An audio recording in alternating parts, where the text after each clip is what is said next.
Assalamualaikum warahmatullahi wabarakatuh. Pada kali ini, kami dari kelompok 2 dengan anggota Arya Tribuda Ramadana, Ayudhya Ananda Putri, Mekar Lembayung, Nisrina Konita, dan Tesalonika BR Bakara akan menyampaikan materi mengenai kebijakan pengembangan agroindustri agribisnis. Apa sih agroindustri? Agroindustri adalah kegiatan pemanfaatan hasil pertanian sebagai bahan baku utamanya. Juga menyediakan peralatan dan jasa yang telah dirancang untuk melaksanakan kegiatan ini. Ada beberapa aspek pengembangan agroindustri. Yang pertama, nilai tambah, lapangan kerja, penerimaan devisa, pemerataan pendapatan, dan yang terakhir, pembangunan sektor pertanian sebagai sektor penyedia bahan baku. Subsistem hulu atau upstream agrobisnis dikenal dengan industri penyedia sarana produksi pertanian.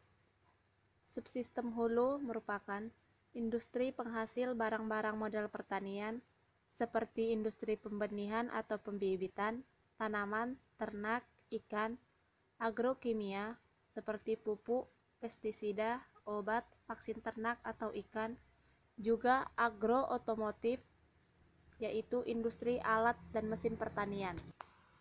Pelaku-pelaku kegiatan penyalur dan pengadaan yaitu yang pertama perorangan, yang kedua perusahaan swasta, yang ketiga pemerintah, dan yang keempat koperasi. Fungsi agribisnis hulu adalah memberi pelayanan yang bermutu bagi usaha tani, memberi bimbingan manajemen dan hubungan sistem, memfasilitasi proses pembelajaran atau pelatihan, menyaring dan mensintesis informasi agribisnis, mengembangkan kerjasama bisnis atau kemitraan, memberi bimbingan teknis produksi, bahkan penghasil dan penyedia sarana produksi pertanian. Contoh agribisnis hulu sebagai sarana produksi. Yang pertama, perusahaan penyedia pupuk, yaitu PT Petrokimia Gresik, PT Pupuk Kaltim, PT Kujang, PT Pusri, dan sebagainya. Yang kedua, perusahaan penyedia benih, yaitu PT Arindo Utama Perkasa, PT Sanghyang Peri, PT Shigenta, dan lain-lain.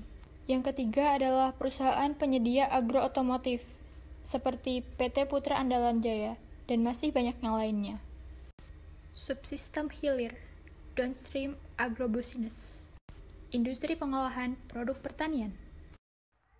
Subsistem hilir adalah industri pengolahan dengan sistem pengolahan produk pertanian menjadi produk yang bisa dipergunakan atau dikonsumsi secara langsung oleh konsumen. Faktor-faktor industri hilir yang pertama mengolah hasil pertanian. Kegiatan ini memanfaatkan hasil pertanian yang nantinya akan dijadikan bahan baku dalam menjadikan barang siap pakai. Kedua, intermediate produk atau barang setengah jadi merupakan pengarahan awal dari hasil pertanian. Ketiga, semi-finishing produk. Langkah ini merupakan awal dari pemanfaatan barang setengah jadi.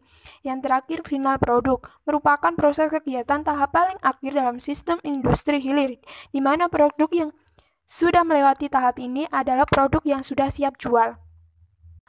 Permasalahan pada industri hilir yang sering terjadi yaitu keterbatasan modal, keterbatasan infrastruktur, keterbatasan regulasi, dan yang terakhir keterbatasan insentif. Selanjutnya, kesimpulannya ialah agroindustri subsistem hulu dan hilir menjadi suatu kesatuan dalam pengembangan industri olahan pangan berskala besar ataupun kecil.